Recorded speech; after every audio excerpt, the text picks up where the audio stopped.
Welcome to day 5 of revision of previous year question paper for UPSC 2027. So in this video, I will revise the entire GS1, and it is not like earlier. Like I do 5 questions of GS1 and then 5 of GS2 and thereafter the essay. But in this video, I will not uh, do like this because I already completed GS1 and GS2. So I will go through the entire GS1 in this video because it will not only help me revise it again, but it will help me in building a library as well, so that for me or for other one or for other people as well. Because if someone wanted to see the GS1, the entire paper, they will have it. So let's get started with question number 1. Discuss the salient features of the Harappan architecture. The Harappan architecture reflects a highly evolved Bronze Age urban civilization characterized by profound utilitarian civic planning, standardization, and sophisticated engineering ahead of its time. Salient features: grid pattern town planning.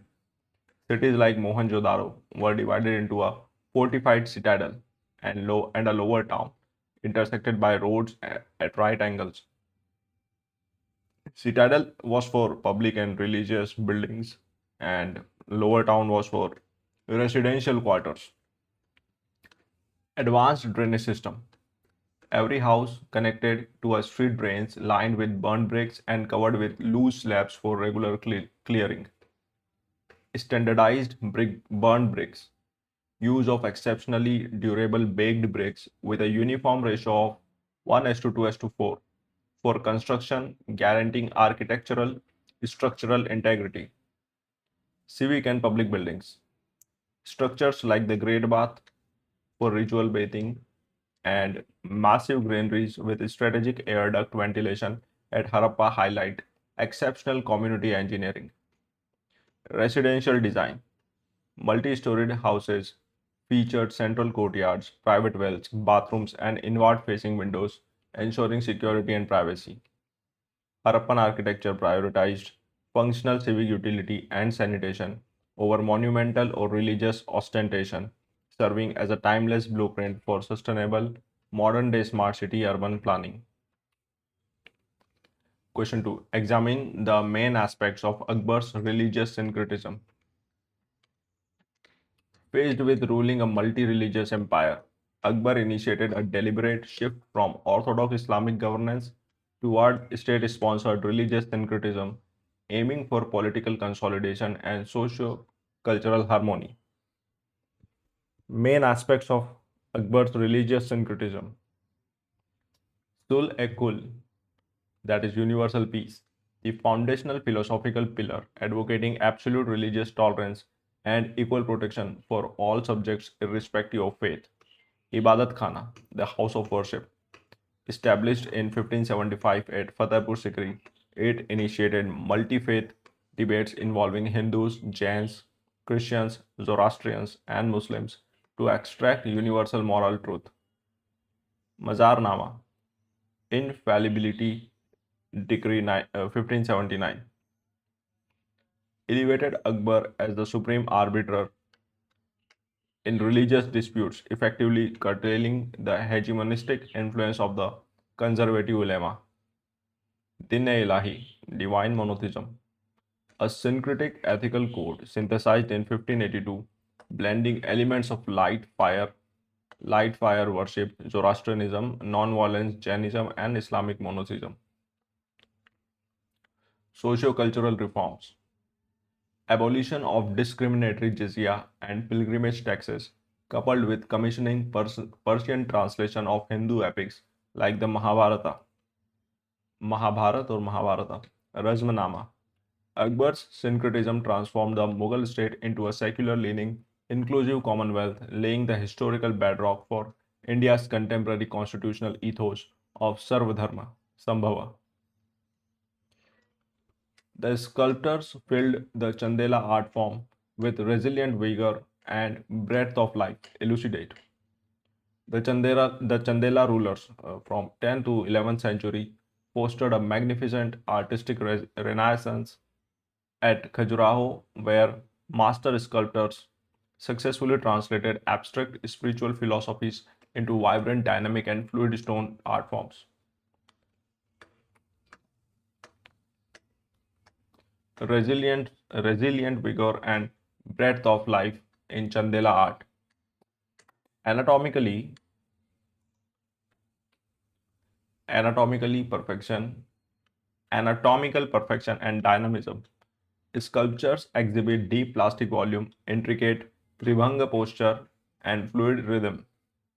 Figures of Sura Sundaris and Apsaras engaging in mundane acts, applying makeup, plucking thorns, project unparalleled realism, harmonious dualism. Mithuna figures. Erotic architectural reliefs symbolize the ultimate Advaitic union of Atma with Paramatma, reflecting contemporary Kaula Kapila tantric philosophies that viewed physical vitality as a legitimate path to spiritual liberation. Excuse me. Cosmic assemblage. The temples host a vast pantheon of deities, celestial musicians, and mythical animals. Vyala, pulsating with rhythmic cosmic energy. Nagara structural synergy indicate Khajuraho profile with high plinth Jagati. The upward rising shikhars complement the inner sculptural vitality, creating an organic crescendo of terrestrial life striving towards divinity.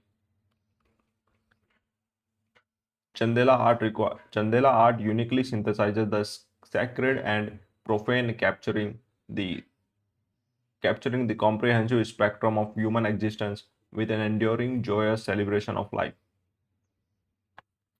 How are climate change and the sea level rise affecting the very existence of many island nations? Discussed with examples. According to the IPCC, anthropogenic climate change and accelerated sea level rises have escalated from environmental threats to existential crises for low-lying small island developing states.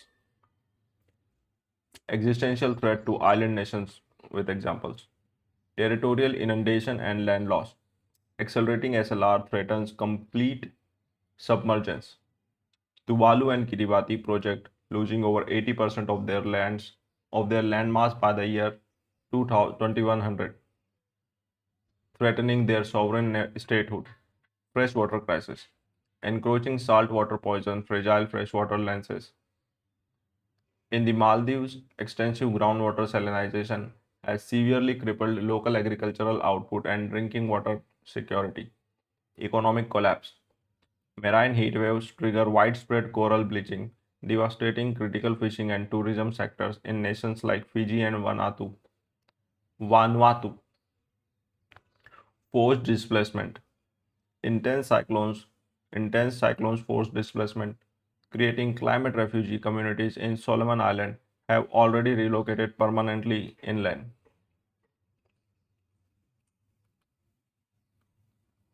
The plight of island nation underscore global climate injustice.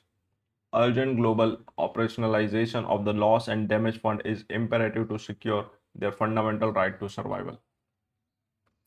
What are non-farm primary activities? How are these activities related to physiographic features in India? Non-farm primary activities involve the direct exploitation of natural resources, excluding crop cultivation and animal husbandry, primarily encompassing forestry, logging, fishing, and mining. Relationship with physiographic features in India. Non-farm activity linked to physiography and suitable examples. First is marine fishing. Extensive coastlines with wide continental shelves. High pelagic fish catches along the Malabar and Coromandel coasts. Inland fishing. Dense river networks, deltas, and perennial wetlands. Extensive inland aquaculture in the Ganga-Brahmaputra deltaic plains. Mining and quarrying. Old metamorphosed crystalline Gondwana rock formation, Chota Nagpur Plateau, Jharkhand Odisha containing rich iron ore coal belts, forestry and logging, high relief rain-fed mountainous topography, lumbering and medicinal plant extraction in the Western Ghats and Himalayas. Hence, India's diverse physiography directly dictates the regional distribution and economic viability of non-farm primary activities, necessitating region-specific sustainable resource management frameworks.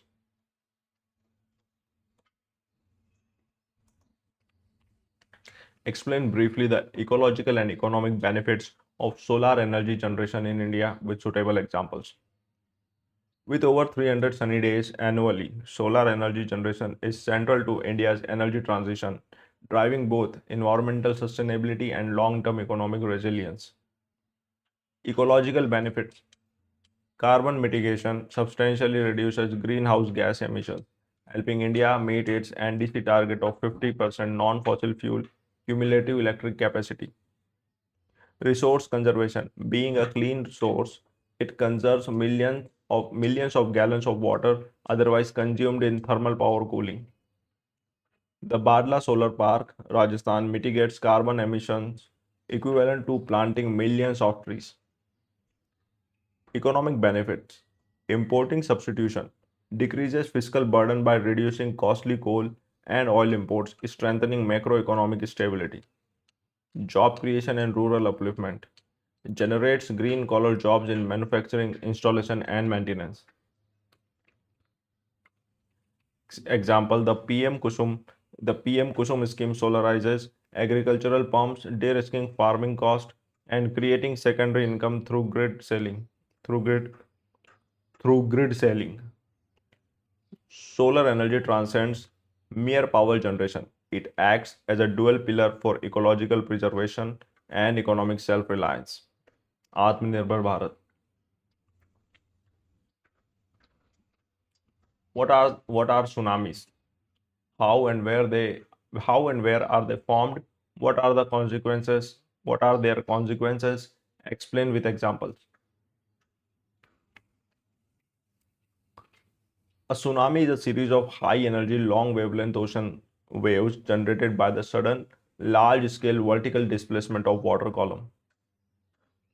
Primarily triggered by undersea megathrust earthquakes, marine volcanic eruption, or submarine landslides that abruptly deform the seafloor. As waves approach shallow coast, shoaling collapses their speed but exponentially amplifies their height. Mostly formed mostly formed along convergent tectonic plate boundaries, predominantly inside the Pacific Ring of Fire and the Sunda Trench region. Consequences: loss of life and habitat, immediate catastrophic mortality and destruction of coastal infrastructure. Example, 2004 Indian Ocean tsunami killed over 230,000 people across 14 nations. Ecological and economic ruin, salinization of agricultural aquifers, destruction of coral reefs, and crippling of coastal fishing economies. Example, in 2000, the 2011 Fukushima tsunami triggered catastrophic nuclear meltdowns. Mitigating tsunami risk requires robust real-time deep ocean detection system coupled with bioshielding coastal mangrove plantation. How does smart city in India address the issue of urban poverty and distributive justice?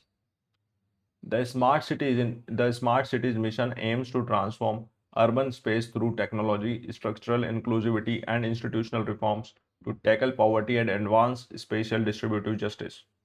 Addressing urban poverty and distributive justice.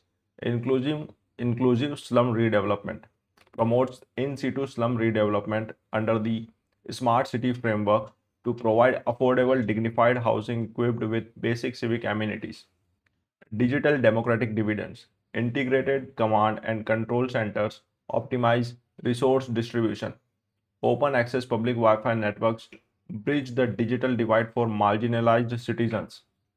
Accessible public infrastructure focuses on non motorized transport, dedicated pedestrian lanes, and affordable public transit, ensuring equal right to the city for lower income groups, enhanced safety and hygiene, smart waste management and street surveillance networks drastically improve living conditions and security in historically neglected crime-prone urban peripheries. By embedding equity within technology, smart cities can shift from elite enclaves to egalitarian spaces, fulfilling the SDG 11 goals of sustainable, inclusive cities. The ethos of question 9. The ethos of civil services in India stand for the combination of professionalism with nationalistic consciousness. Elucidate. As the steel frame of India, the civil services seamlessly synthesize meritocratic bureaucratic professionalism with a deep constitutional nationalistic consciousness to drive nation building. Synthesis of professionalism and nationalistic consciousness. Professional experts characterized by technocratic competence, political neutrality, rule bound efficiency, and objective institutional decision making.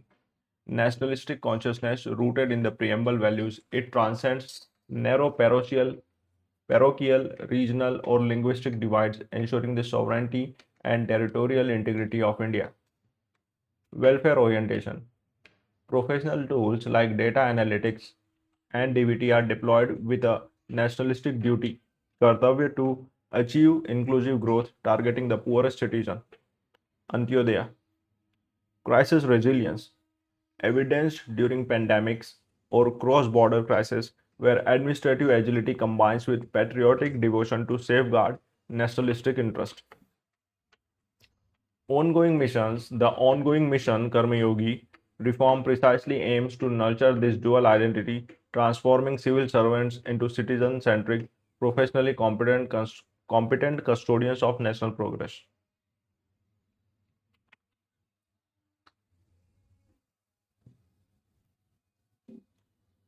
Question 10. Do you think that globalization results in, in only an aggressive consumer culture? Justify your answer. While globalization has undeniably accelerated a hyper commodified, aggressive consumer culture, it is reductionist to view it as a one dimensional force as it simultaneously fosters profound cultural synthesis and universal human solidarity. Arguments for aggressive consumer culture: homogenization, McDonaldization, promotes a Western corporate driven materialist lifestyle leading to competitive consumerism and the erosion of indigenous minimalist tradition, traditions. Commodification elevates luxury brands into status symbols, escalating socio-economic anxieties and unstable throwaway habits. The counter perspective beyond consumerism. Globalization. Global trends blend dynamically with local traditions, preserving local identities. Example: Bollywood's global reach, Indian Ayurveda popularity. Universal values facilitates the cross-border flow of progressive ideas like global climate consciousness, gender equity, and human rights. Digital cosmopolitanism foster, fosters cross-cultural empathy, digital knowledge sharing, and global humanitarian mobilization during international crises. Globalization is a double-edged sword. While it risks commercializing culture, it concurrently empowers nations to build an interconnected, pluralistic, and globally conscious society. Mahatma Jyotirao Phule's writings and efforts of social reforms touch issues of almost all subaltern classes. Discuss.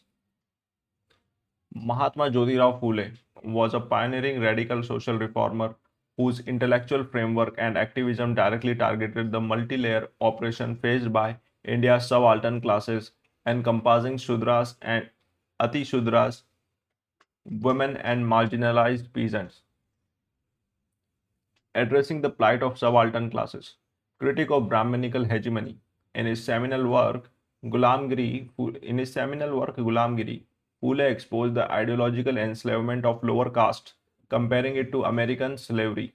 He utilized historical subversions interpreting Hindu mythology to project indigenous Bahujans as the rightful masters of the soil.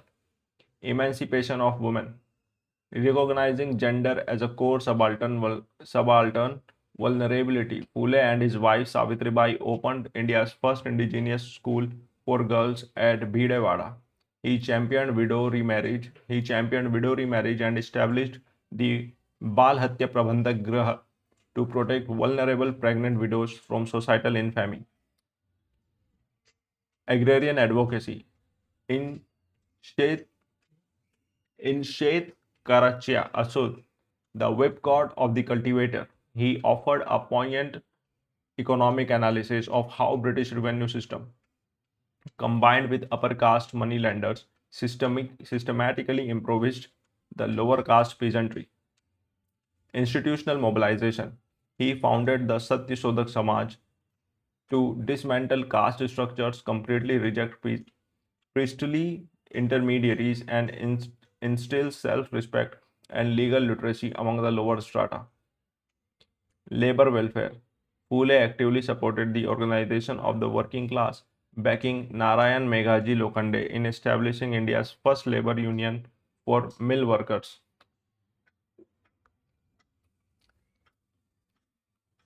Phule's holistic Phule's holistic subaltern approach uniquely linked gender, caste, and class exploitation, laying the intellectual bedrock for subsequent Ambedkarite and modern socio-political empowerment movements in India. Trace India's consolidation process during early phase of independence in terms of polity, economy, education, and international relations. Emerging from the trauma of partition and colonial exploitation, India's earlier post-independence phase from 47 to 64 required a multi-dimensional consolidation strategy to forge a resilient sovereign nation state. The process of consolidation, polity. Under Sardar Patel's decisive leadership, over 560 princely states were integrated into the Union. The adoption of the Constitution 1950 institutionalized a democratic republic with universal adult suffrage. Furthermore, the States Reorganization Act 1956 successfully diffused sub-national anxieties by restructuring states on a linguistic basis. Economy. Facing acute poverty, India adopted a mixed economy framework via the Planning Commission 1950. The Mahalanobis strategy, second plan, prioritized heavy industrialization and public sector units, the temples of modern India, alongside massive multi-purpose river valley engineering projects like the Bhakra Nagal Dam. This Mahalanobis strategy is the second plan. Do you know what is the first plan? If you know, you can answer in the comment section and I will tell you after 3 seconds. So if you want, you can pause the video and answer in the comment. Okay, the first was the Harad-Domer model, which was made for the developed economy, and it will not work if the I-core was high. In India, the I-core was high, and that is related to economy. We will discuss it when we discuss economy. So the first was Harad-Domer model. The first plan, I mean, after independence, first 5-year plan. It is the second, Mahalanobis. Actually, it is Nehru Mahalanobis model. It is also known as by that name. Education. To build a self-reliant knowledge economy, the government established the University Grants Commission based on the Radhakrishnan Commission. Foundational templates for technical and managerial excellence were laid through the creation of the Indian Institute of Technology and the Atomic Energy Commission under Homi Bhabha.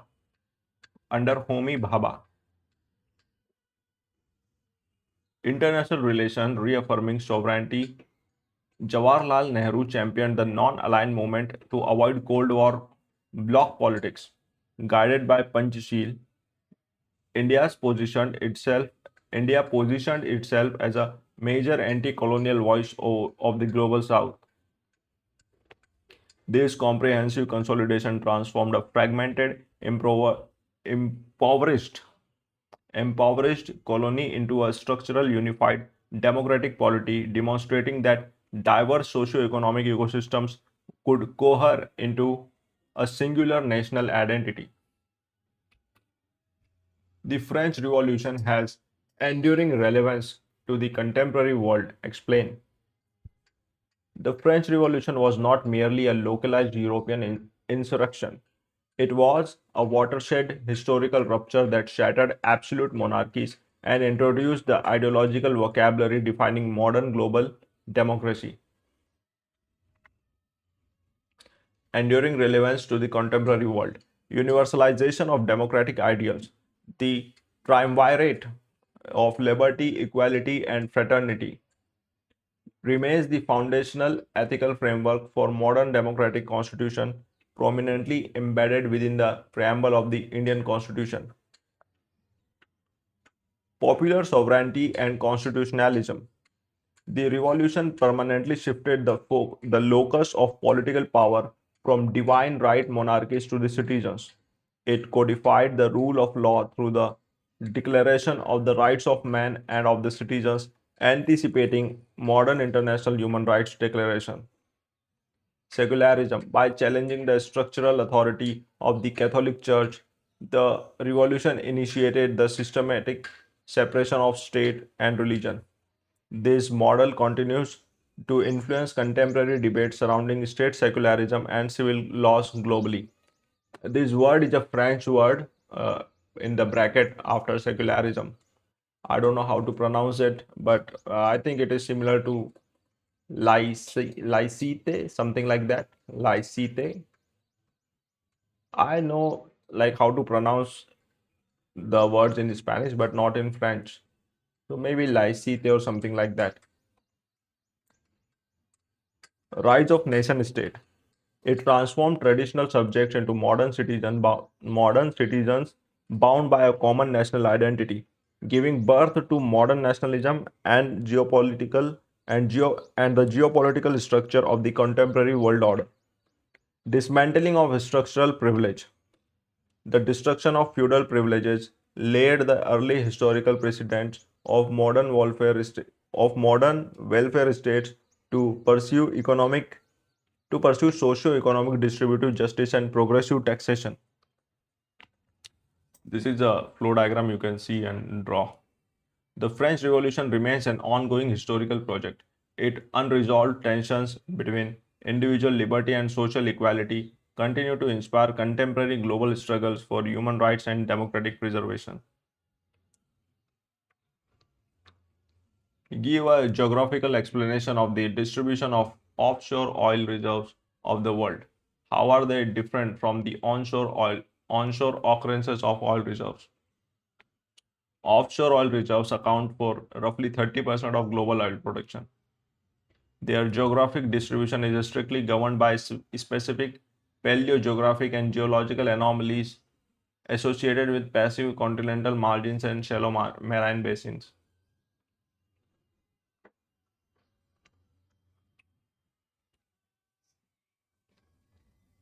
Geographical explanation. Geographical explanation of offshore distribution. Offshore reserves are predominantly concentrated within wide shallow continental shelves where ancestral marine organisms accumulated under anoxic conditions. The Persian Gulf, the world's richest offshore zone formed by structural traps created by the ongoing collision of the Arabian and Eurasian plates. Example, Safania Field. The North Sea, a classic rift between the UK and Scandinavia, featuring highly productive deltaic sandstone reservoirs. The Gulf of Mexico, characterized by extensive salt dome tectonics that create ideal structural traps for hydrocarbon migration. Atlantic margins prominently found along pre-salt deepwater basins of Brazil and the oil-rich Niger Delta province. Differences: offshore versus onshore reserves. Geological origin: offshore. predominantly marine microorganism in shallow continental shelf platform. Onshore, blended terrestrial and lacustrine organic matter in inland sedimentary basins. Structural context associated with passive margins, river deltas, and rift system found in interior cratonic basin found in interior cratonic basins, foothills, or thrust belts. Extraction cost offshore. High capital expenditure requires specialized deep water platform. Onshore. Comparatively lower operational cost, technologically straightforward. Environmental risk. Accidental accidental spills, example deep water horizon, cause catastrophic marine ecosystem damage. Contamination remains localized to soil system and local aquifers. Understanding Understanding these distinct geographical profiles is essential for balancing energy security with the ecological safeguarding of vulnerable marine and terrestrial environment.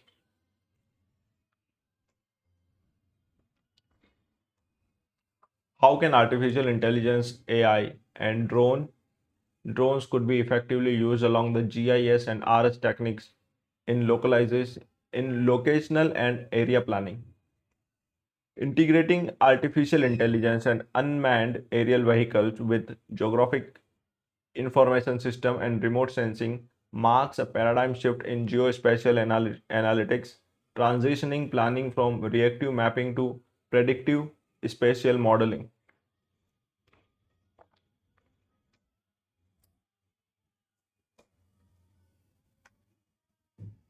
Effective utilization in spatial planning.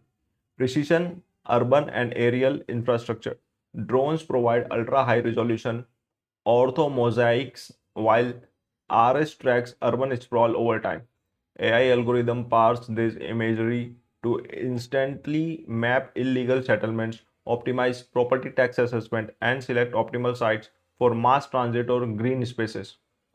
Rural and agricultural management. Under initiatives like the Swamitva schemes, drone combined with GIS establish indisputable digitized rural property boundaries.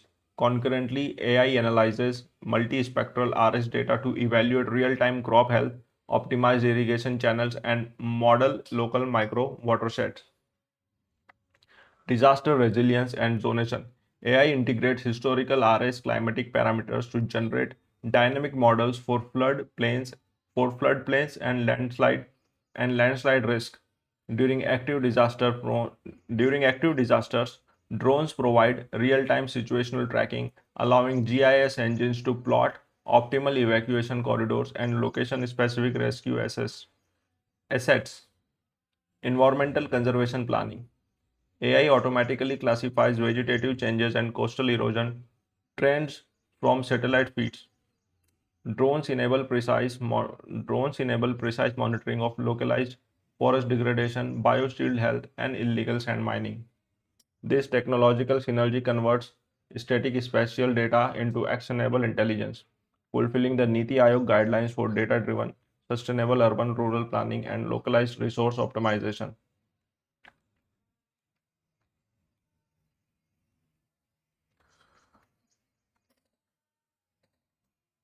Discuss how the changes in shape and sizes of continents and ocean bases on the planet take place due to tectonic movements of crustal masses. The Earth's surface is dynamic. Continuously reshaped by plate tectonics. Internal convective heat drives the movements of lithospheric plates, leading to the cyclic formation, alteration, and destruction of continental masses and oceanic basins over geological time. Mechanism altering shapes and sizes. Divergent boundaries, basin creation, and crustal splitting. When plates pull apart, upwelling magma creates new oceanic crust. This initiated continental rifting, expanding ocean basin. Sorry guys, there is some noise, but please adjust it. Example: the East African Rift system showcases a continent splitting while the mid-Atlantic ridge illustrates an expanding ocean basin. Convergent boundaries, basin destruction and continental growth. Where plates collides, where plates collide, subduction zones consume oceanic crust, shrinking ocean basins. Conversely, continent-continent collision fold crustal masses, altering their shapes and expanding land elevation. Example: the closing of the ancient Tethys Sea, shrinking a basin, followed by followed by the collision of the Indian and Eurasian plates that formed Himalayas. Transform faults. You can make diagrams of these faults and boundaries. Transform faults. Structural shapes are modified along conservative margins as plates slide past one another past horizontally, displacing landmasses without creating or destroying crust. The San Andreas Fault altering coastal morphology. The Wilson cycle. This overarching macrogeological cycle describes the continuous opening, closing, and reopening of the oceanic basin, orchestrating the periodic aggregation and breakup of supercontinents like Pangaea. Hence, endogenous tectonic forces act as the primary geomorphic drivers, continuously altering the global map by balancing seafloor spreading with subduction-driven crustal recycling. Discuss the distribution and density of population in the Ganga River basin with special reference to land, soil, and water resources. The Ganga River basin is one of the most densely populated human habitats globally, accommodating over 500 million people.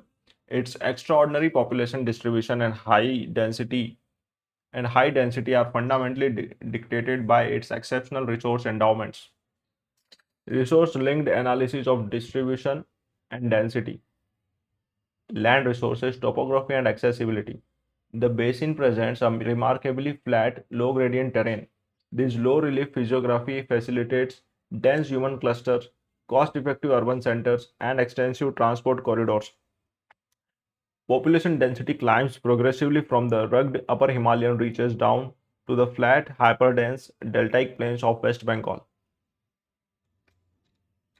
Source resource agrarian productivity. The basin is covered by deep, rich alluvial soils, Bangar and Khadar, continuously replenished by Himalayan rivers. This high soil fertility sustains intensive multi-cropping agriculture. Consequent, Consequently, rural densities remain high in states like Uttar Pradesh and Bihar as the land provides dependable food security. Water resources, hydrological lifetime, fed by glacial melt and heavy monsoon rains, the perennial Ganga and its tributaries offers abundant fresh water. This reliable resource meets domestic agricultural and industrial needs. Major urban industrial nodes like Kanpur, Prayagraj, and Patna are located directly along riverbanks due to this historical hydrological advantage. While favorable land, fertile soil, and abundant water have historically driven high population densities, the basin now faces critical ecological limits requiring sustainable management to prevent resource depletion. How do you account for the growing fast food industries given that there are increased health concerns in modern society? Illustrate your answer with an Indian experience. Modern society presents a distinct paradox. While lifestyle diseases like diabetes and obesity are driving widespread health anxieties, the fast food industry is expanding rapidly. This growth reflects deep structural shift in urban economies and corporate marketing. Accounting for the paradox, the Indian experience, socio-economic transmutation and time poverty, rapid urbanization, growing disposable incomes, and the rise of dual income families have reduced the time available for traditional cooking. Fast food offers a quick, accessible alternative for busy professionals. Digital intermediation. Aggregators like Swiggy and Zomato have made fast food highly accessible, leveraging algorithmic targeting to make cheap, hyper palatable food available around the clock. Strategic menu adaptation. Globalization.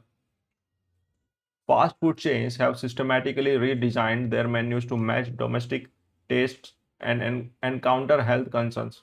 In India, brands introduce localized options like McCafe, McCafe, whatever, or multigrain crust, marketing them as healthier choices. Aggressive and aspirational marketing. Chains target youth demographic by associating fast food with social status, convenience, and modern leisure, often overshadowing public health campaign. The affordability quotient. Due to optimized supply chains, processed fast food is often cheaper and more readily available in urban centers than fresh, organic, or nutrient dense meals. The growth of fast food over health concerns highlight a lifestyle compromise driven by modern time constraints. Addressing this requires strictly regulatory frameworks on food labeling paired with the active promotion of nutritious traditional dietary alternatives. Question 19. Achieving sustainable growth with emphasis on environmental protection could come into conflict with poor people's needs in a country like India. Comment. India's push for sustainable development creates a delicate socio-economic challenge, balancing long-term environmental protection with the immediate survival-driven needs for a large low-income population. Points of structural conflicts: livelihood displacement versus conservation. Strict, enform- strict enforcement of environmental laws often restricts access to forest and marine areas. Declaring eco-sensitive zones can displace forest-dwelling communities, cutting off their access to minor forest produce and traditional livelihoods. Green energy transition versus affordable power. Transitioning away from coal to renewable energy can increase initial capital cost. For low-income households, cheap fossil fuel power for low-income household, cheap fossil fuel power is essential for affordable electricity and cooking energy. Urban environmental regulation.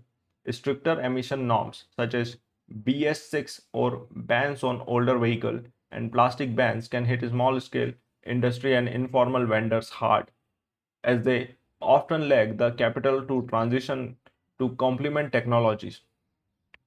Infrastructure pauses. Delaying major projects for environmental clearances can slow down the creation of essential public infrastructures like roads and affordable housing in underdeveloped areas. Resolution. The path forward. This conflict is not inevitable. It can be resolved by adopting a just transition framework. Initiatives like PM Ujjwala Yojana show how environmental goals, reducing deforestation, can align with welfare, improving health.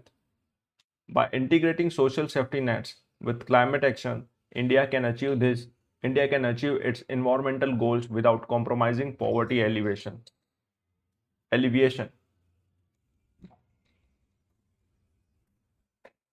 Does tribal development in India center around two axes, those of displacement and of rehabilitation? Give your opinion. For decades, tribal tribal development policies in India have been heavily criticized for focusing narrowly on a cycle of resource displacement and subsequent institutional rehabilitation. While this cycle has shaped much more of the tribal experience, a modern rights-based approach is beginning to change the narrative. The reality of displacement rehabilitation cycle. Historically, tribal development has been deeply tied to resource extraction. Over 40% of those displaced by large infrastructure projects like dam, mines, and wildlife sanctuaries belongs to scheduled tribes, and despite making up only 8.6% of the population. This model treats tribal communities as passive recipients of aid. Rehabilitation programs often focus solely on financial compensation, which fails to account for the loss of cultural identity, community structures, and deep spiritual ties to ancestral lands. An evolving paradigm beyond the two axes. However, however, viewing tribal development only through this lens overlook major legislative and socio-economic advancements. Rights-based empowerment. The Forest Rights Act FRA 2006 shifted the focus from state-led relocation to legally recognizing community forest rights, granting tribes ownership over their traditional lands. Decentralized self-governance. The PESA Act 1996 empowers Gram Sabhas with mandatory administrative oversight regarding land acquisition, giving tribal communities a direct voice in local development. Socio-economic development. Programs like Eklavya Model Residential Schools and Thrift Initiative focus on expanding education and building sustainable livelihoods around minor forest produce. While past displacement remains a critical challenge, tribal development is moving towards a model based on self-determination, constitutional protections, and financial inclusivity, ensuring communities become active partners in national growth.